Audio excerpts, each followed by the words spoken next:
Magandang umaga po. Narito po ang mga tampok na balitang sports ngayong umaga. Sa boxing, walang nakikitang problema sa timbang ang kampo ni WBO minimum weight champion Merlito Tiger Sabilio, 4 na araw bago ang first title defense kontra Colombian challenger Jorge Estrada. Sa katunayan, sinasabing 2 pounds over the limit na lamang ang timbang ng 29-year-old Pinoy Southpaw, kung kaya't light workouts na lamang ang pinagdaraanan niya ngayon sa ensayo. Ang kabuang detalye ihahatid ni PTV Sports Senior Correspondent Dennis Principe.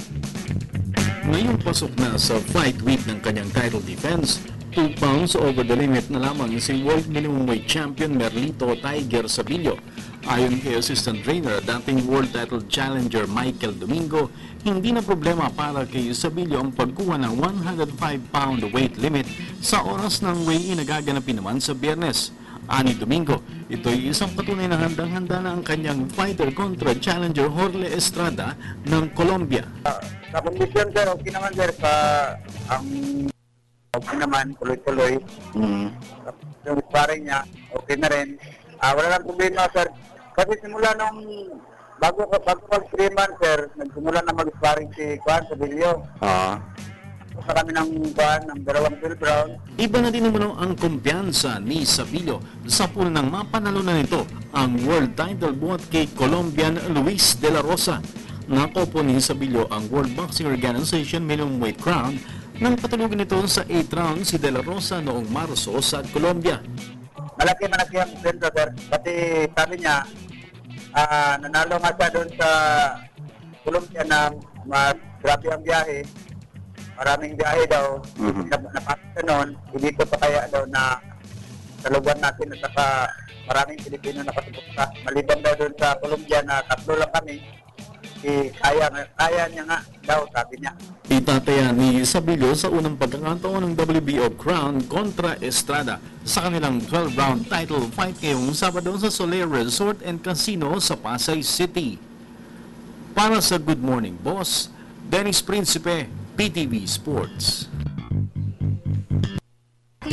Muling masisilayan ang Philippine Army team sa mga paparating na local cycling races. Ito'y matapos na magdesisyon ang pamunuan ng Philippine Army na bumuo ulit ng koponan. At ang napipisil na rumenda sa roster ng team ay walang iba kundi si legendary Tour Champion Victor Espiritu. Narito ang report ni Cristabel De Leon. Bubuo ulit ng cycling team ang perennial champion maker na Philippine Army. Ang koponan na dating binabanderahan ni na former Tour Champions Victor Espiritu at Arnel Kirimit ay nagbabalak na bumalik sa aktibong kompetisyon, partikular na sa 2014 edition ng Ronda Pilipinas Cycling Spectacle. Ayon kay Team Guardian Paterno Cortan, mismo si Philippine Army Brigadier General Danilo Servando ang nagpahayag ng kagustuhang bumuo ulit ng team. Nababasa man yung Air Force Navy sa parang ganito. Ba't daw may mga sigurita naman kaming army, ba't daw wala kaming interest? Sabi namin, wala kaming tao, puro ang tao namin. Kaya sabi yun, mag-release daw, magbanat ng mga bata. At upang makapagparamdam agad sa kanilang cycling return, inaasikaso na ng Philippine Army ang pag-enlist sa mga top riders na sina Chris Joven, Daniel Asto at reigning Ronda Pilipinas champion Irish Valenzuela. Ang tatlo ay ng koponan sa kanilang pool of top-notch riders na kinabibilangan ni na Alfie Catalan, Alvin Benosa at Merculio Ramos. Target ng Army officials na kunin ang serbisyo ni legendary Tour Champion Victor Espiritu bilang head coach ng team.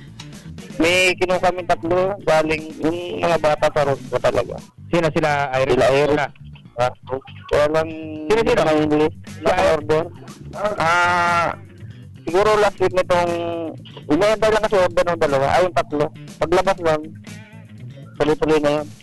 Punteriya ng Philippine Army na makabuo ng roster ngayong buwan upang maagang makapaghanda para sa pagsabak sa 2014 Ronda Pilipinas na sisigad sa Enero 15. Para sa Good Morning Boss, Cristabel De Leon, PTV Sports. Sa NBA, walang plano ang Houston Rockets na i-trade si center Omer Asik. Ito'y kahit pa mismo ang 7-foot flat slotman na ang humihiling na malipat siya ng team matapos na ma-acquire ng Rockets si All-Star center Dwight Howard mula sa Los Angeles Lakers noong Sabado. 4-year, $88 million deal ang offer ng Rockets kay Howard at plano ni Coach Kevin McHale na i-team up ang 6'11" cager kay Asik sa frontline ng team. Ang na si ASIC ay pumirma ng 3-year, $25 million contracts sa Rockets noong 2012 at siya ay nag-average ng 10.1 points at 11.7 rebounds nitong nakalipas na season. At yan po ang mga tampok na balitang sports ngayong umaga. Ako po si Hazel Ann Salubon para sa Good Morning Boss.